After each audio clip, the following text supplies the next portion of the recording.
Point number 4, rate of disappearance, rate of disappearance, rate of disappearance.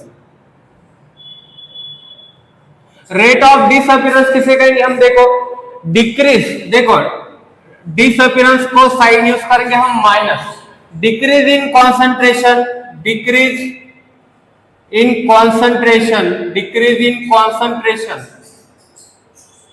Of reactant, of reactant, decrease in concentration of reactant with respective time, with respective time, time के साथ। यहां पे समझेंगे हम, देखो ये जो रिएक्टेंट है आर कन्वर्ट हो रहा है बेटा प्रोडक्ट में, रिएक्टेंट आर कन्वर्ट हो रहा है प्रोडक्ट में, तो समय के साथ रिएक्टेंट कम होता जाएगा, समय के साथ रिएक्टेंट कम होता जाएगा।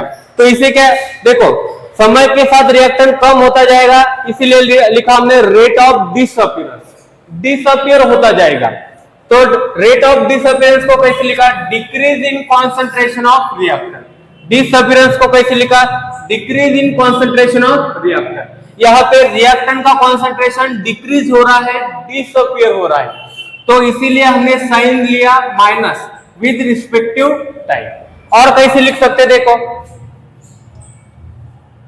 जब टाइम t1 हो तो रिएक्टेंट कितना होगा R1, जब टाइम t2 हो तो रिएक्टेंट कितना होगा R2।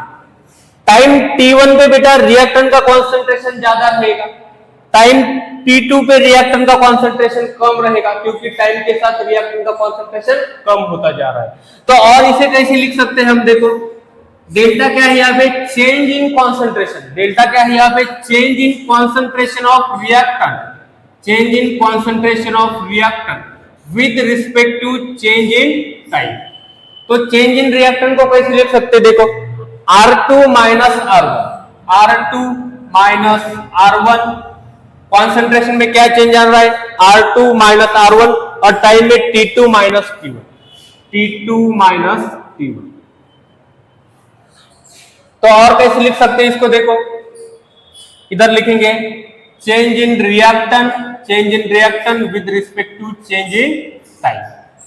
तो इसी को लिखा बेटा हमने रेट ऑफ डिसअपीयरेंस, और साइन क्या रहेगा माइनस, क्योंकि कम होता जा रहा है, साइन क्या रहेगा माइनस।